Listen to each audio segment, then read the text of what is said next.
Let's talk coolant. And the first rule of coolant is that there are three rules about coolant. 1. Don't open a hot radiator cap. The system is pressurized, and if it's under pressure, the coolant will boil over and it's going to steam clean your skin off. You can squeeze these top hoses here to check for pressure, and if you're in any doubt, cover the radiator cap with a towel before you unscrew it. Number 2, don't mix different types of coolant. Colour can be a guide, but you really need to know what type of coolant is in the engine before you go topping up. If it's just a top up, just use distilled water. Otherwise, if it's an unknown coolant, flush it and replace it. And number 3, coolant is toxic. It's sweet smelling and animals will drink it and they will die. Don't leave it lying around, don't tip it down the drain, and don't put a cocktail umbrella in it. Let's talk names for a moment. Coolant can refer to both the pure additive that we mix into water and the mixture of water and coolant. You'll also hear coolant called antifreeze, particularly in cold climates like this garage that we're in, which is freezing. But ultimately, it's all the same stuff and you'll figure it out. Now, with that said, let's get down to the details. Now, coolant is used to pick up heat from the hot parts of the engine and to carry it through the cooler parts out to the radiator, where the heat energy is transferred to the air. Now, in terms of cooling capacity or the ability to absorb heat, something called the specific heat capacity, this stuff, pure water, is basically unbeatable. And since it's free and ubiquitous, it would make the ideal coolant. But there are 3 problems with water. 1, it freezes at the sort of temperature that happen all the time around the world. Freezing temperatures, basically. It also boils at a relatively low temperature, a temperature that is uncomfortably close to the engine's ideal operating temperature. And it causes metal parts, like the sort of metal parts that are everywhere inside the engine, to rust and corrode. Now, the job of the coolant that we buy and mix with water, something like this, is to mitigate these issues with water and to change the water from pretty good to damn near perfect. Let's take these issues in turn and see how coolant fixes the issues with water, starting with freezing. In case you hadn't noticed, frozen water, aka ice, is solid, rock solid. So it's not going to circulate around the engine, and in a battle between the water pump and a block of ice, there's only going to be one winner. That's the ice. The ice is going to win. And, more importantly, water expands when it freezes. Ice takes up a greater volume than water. So, if the coolant in the engine system freezes, it's going to expand, and that can crack parts, most likely the radiator or the engine block. Now, the first cars used pure water for cooling, and they either needed to be left in a garage in cold conditions, or they would need to drain the water out of the engine overnight and refill it in the morning. Adding alcohol to water did prevent it from freezing, but alcohol and methanol evaporate at the high temperatures inside the engine. Now, methanol, you find it still used as an anti-freezing agent in windshield washer fluid because it's not toxic and that fluid doesn't tend to boil, but it's not used in engine coolant. So, modern coolants contain a chemical called, in all of these, a glycol, typically ethylene glycol, also sometimes propylene glycol. Now, these glycols decrease the freezing point of the mixture and they prevent water from freezing. The glycol's only purpose is to widen the range of temperatures that the coolant remains liquid. Now, at the opposite end of the thermometer, we have the problem of boiling. The ideal engine operating temperature is about 212 Fahrenheit or 100 Celsius, and that's pretty inconvenient because it's also the boiling point of water. In fact, it's even worse than that because at high altitudes, the boiling point of water is even lower due to the reduced air pressure. So if coolant boils, it's going to turn into steam, and if the coolant system wasn't sealed, then the coolant would evaporate. The bigger issue though is that when water comes close to boiling, it forms bubbles, and these bubbles coat metal surfaces. The bubbles don't conduct heat well, so a cylinder wall, if you imagine a cylinder wall and it's covered in air bubbles, it's essentially insulated with a blanket, or a little bit like a double glazed window with a blanket of air, and the heat won't transfer from the cylinder into the coolant and out to the radiator. So to get the boiling point of coolant up and to keep a safe margin between the engine's operating temperature and the coolant temperature that it boils at, the system is pressurized. Now the boiling point of liquids increases with pressure, just like it decreases with pressure. Some coolant in the system is going to boil and create a bit of steam, but the system is sealed, so the steam can't escape and it increases the pressure and prevents further boiling. Now, the glycols themselves might slightly increase the boiling point of the coolant, but it's really only a small increase, and the main increase comes from the pressurization. That does the main work of preventing coolant turning into gas. Now, we've seen that glycols prevent the coolant from freezing, and pressurizing the system stops the coolant from boiling, but preventing corrosion is the other issue we need to deal with. We all know that water on iron causes rust. In fact, we did a whole episode on it. But there are two other types of corrosion that cause damage to the engine's internals. We already said that when the water is close to boiling, bubbles form on metal surfaces. And inside the engine, there are tiny vibrations happening on a microscopic scale all the time, particularly around the cylinder walls. Now, when the cylinder wall vibrates away from coolant, just for a moment, it creates a momentary vacuum, and that causes the coolant to instantly boil on a microscopic scale. As the cylinder wall returns and the vacuum disappears, the tiny bubbles implode, and that creates a chipping effect that wears away on the cylinder wall. That's called cavitation erosion.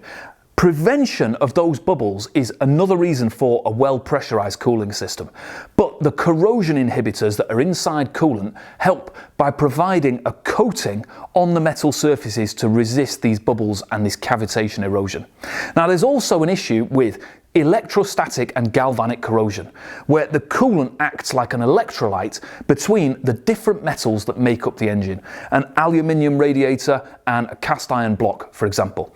This type of corrosion is resisted by additives in the coolant, which prevent it from becoming an electrolyte. And there's the good old rust and oxidation that we talked about. The corrosion inhibitors in coolant are designed to coat the engine's internals and provide what's called a passivation layer that prevents the water from causing them to corrode. Now, this coating is washed away over time, and eventually the corrosion inhibiting properties of the coolant get depleted, and then it's time to drain it and refill it. Now, we've covered what coolant needs to do, but let's talk about the different types of coolant out there and what's actually in this stuff.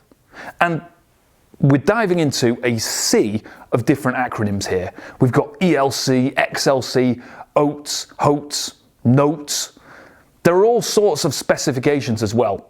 Manufacturers have their own specifications. We've got international ones, we've got national ones, there's NATO specs, but ultimately, really, there's only a handful of ingredients that goes into this stuff. So what we'll do is we'll focus on those ingredients, and then you'll know what the ingredients are and what you're dealing with. Now, simple stuff first. Coolant comes in either a concentrate or a premix. If you're just refilling a small car engine and you don't already have distilled water, then premix is probably the way to go. The concentrate is cheaper, it's more cost effective, and certainly if you were filling up a big engine, then you would use that. So the 1.6 Miata engine that we have here takes about 6 litres or a bit over 6 quarts. A big V8 is going to take 18 litres or 20 quarts. So concentrate for a V8 is going to work out much better for your wallet. Typically, you'll be mixing about 30% to 50% of concentrated coolant with water. But don't use tap water. It contains minerals and things that are going to drop deposits into the cooling system. Now, maybe when people were changing coolant every 2 years, it might have been okay. But now, with these long life coolants, you're probably going to leave the coolant in there for 5 years or more. So, use distilled water, which should be totally pure H2O with nothing else in there. And if you don't have distilled water available, then use rainwater, which is a much better option than tap water. So, what's in a typical coolant? Well, we've got about 85 to 95% glycols, 5 to 10% rust inhibitor, we've got a dye to give a colour, and an anti-foaming agent. Now, anti-foaming agents just stop the coolant from forming bubbles and froth when they're shaken and pumped around the system. There are two glycols that you're going to come across. There's ethylene glycol and propylene glycol. Both of these glycols drop the freezing point of water, like we said, but they can't be mixed. And ethylene glycol is by far the most common in coolants. Now here's a graph of the freezing point of a mixture of ethylene glycol and water. You can see as the concentration of glycol increases, the freezing temperature drops until about 65%. After that point, the freezing point actually goes up and pure ethylene glycol freezes at almost the same temperature as water. So a typical mix is about 30 to 50% or so. That gives the optimum freezing temperature. The exact mix is going to depend on your climate. Now here's the other thing with glycols. They're actually worse than water for absorbing heat. They're not as good at absorbing heat from the system as water. So we only want to use enough glycol to prevent freezing, and the rest of the mix should be water because we want that great capacity to absorb heat. Now the other thing is that glycol's freezing and their anti-boiling properties don't change over time. Old antifreeze doesn't have a problem with freezing. It's the corrosion inhibiting additives that deteriorate, and it's those that make it necessary to replace the coolant. Now, water is corrosive, and the corrosion inhibitors in coolant are added to prevent the metal surfaces inside the engine from being damaged. Those corrosion inhibitors are where the real difference between these coolants is.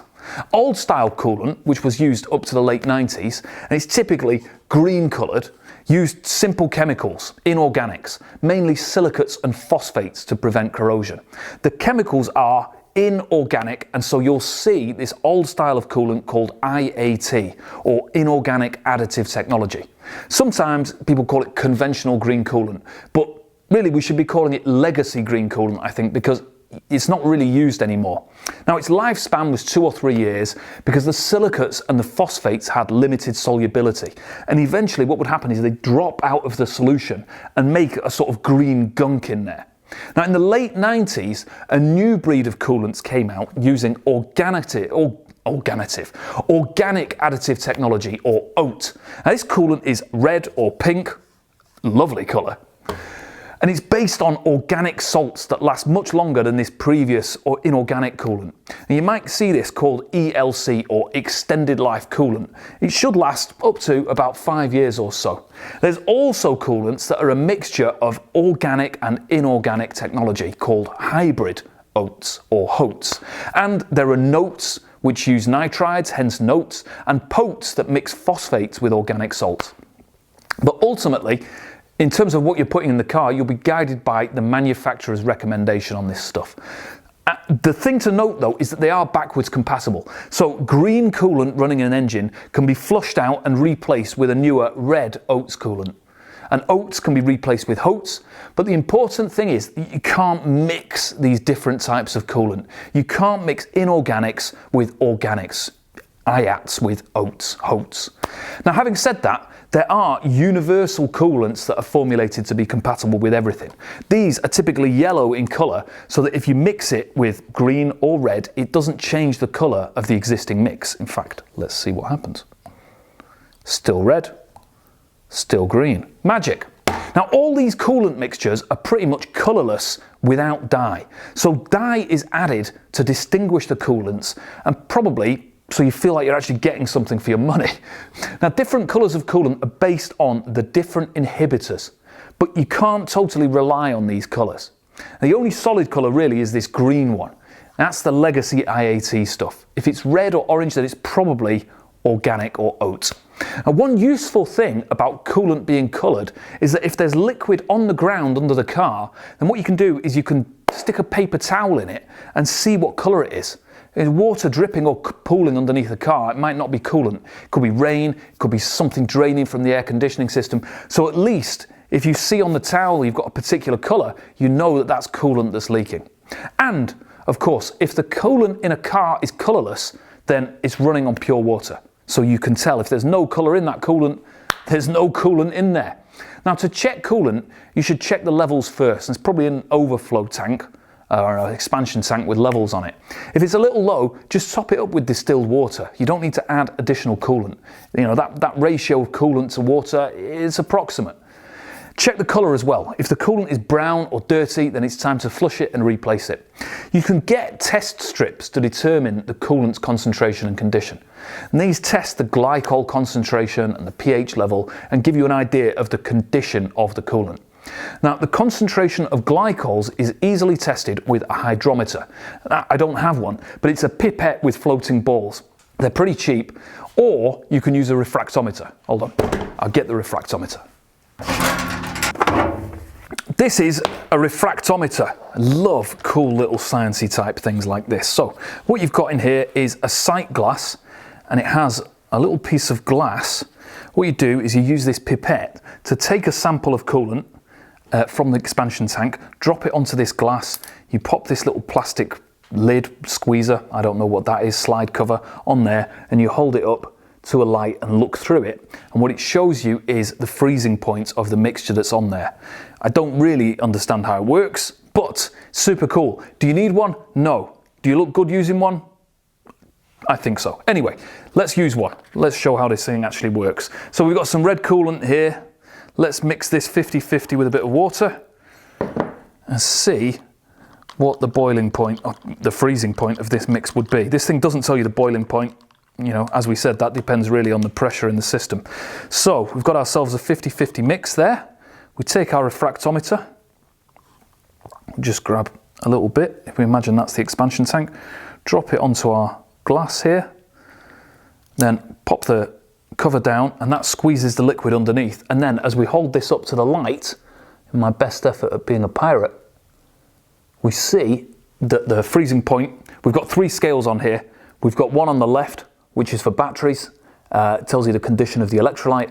One on the right, which is for windscreen washer fluid, but the one in the middle is what we're interested in. And if you look down at the bottom, you'll see that there's two different scales, one for propylene glycol, one for ethylene glycol. This is ethylene glycol, so we see on there, the line going across, this light line, shows us that the freezing point is -40. And just to prove how that works, let's just do it again, just with a pure water. And we should see, hopefully, we do the same thing, squeeze this water underneath. We should see now that the freezing point is basically 0, right down at the bottom of the scale. That's kind of magic. As I say, I have no idea how that works, but it must work on refraction, hence the name. So that's a refractometer. Now note that what this thing is telling you is only the concentration of glycols in there. It's not telling you the condition of the coolant. It doesn't tell you anything about the corrosion inhibitors inside, and those are the things that really are deteriorating. So all this gives you an idea of is the concentration of coolant in a mixture. So that's a refractometer. I mentioned the hydrometer, which is the thing with little floating balls. That's a cheaper way of doing basically the same thing. I just don't have one here to show you. Now, before this ice melts and covers the table, we've got 2 more things to talk about before we finish. In motor racing, glycol-based coolant is generally forbidden in engines. Teams will use pure water or water plus just a corrosion inhibitor, because glycol is slippy, and if it slips onto the track, then that's a slippery mess. So they don't use glycols, and running pure water is not a problem anyway, because it's better for absorbing heat, and you're generally going to be dismantling a race engine on a regular basis anyway, and you're unlikely to leave it in the cold. There are also high-end waterless coolants that are available. Now these push the boiling point way up to like 300 degrees C or something like that. Those are popular for classics and high-value old vehicles, and you can leave those in the engine for the life of the engine, 20-30 years. Let's finish off by looking at a data sheet for a typical coolant. Let me find one. Right, what I've got here is a product information sheet. It's kind of technical data, but we've done this video, so now you can understand technical data, and so can I, hopefully. So, product information sheet for Xerex Asian Vehicle Blue Antifreeze Coolant. What is it? I have no idea. It's just a random one that I picked off the internet. Let's see what we've got here. So if we flick down this sheet, it is a silicate-free hybrid organic acid technology formulation. So it's a HOAT coolant. The formula has a service life of 5 years, 150,000 miles, quite typical. It contains phosphated organic acid additive technology in an ethylene glycol base. We understand all of that. So, State of the art, marketing spiel, blah, blah, blah. Okay, fine. Contains no silicates. So silicates were an inorganic additive technology. It's compatible with other coolants, fine. Recommends it for anything requiring a blue or a green Hote chemistry. And it's interesting because a green coolant should be an IAT or an inorganic coolant. So just goes to show you can't rely on the colours. It meets specifications. So down here we've got a whole list of specifications. Who knows what they are? The manufacturers know, they come up with them. So let's see what else we've got. There's a chart below, fine. It's suitable for storage for 5 years. You will find out with coolants is that they don't last on the shelf forever. So, you know, don't use a 20-year-old vintage coolant because it's on sale in the shop. They only last a certain amount of time on the shelf. It contains a high-quality defoamer, anti-foaming agent that we talked about. It won't harm gaskets, hoses, plastics, or original vehicle paint. Good considerations in the chemicals that go in there, and it's hard water compatible. So, I mean, I guess this is saying that you could use tap water. Would I? No, I would use distilled water. Anyway, it meets or exceeds the specifications. Great. If it's spilled on the ground, contain it, clean it up. It's toxic. Don't drink it. Don't feed it to animals or kids. So, now we've got a table of freezing points and boiling points. So we can see here 40, 50, 60, 70% antifreeze. So this one has a maximum concentration of antifreeze of about 70%.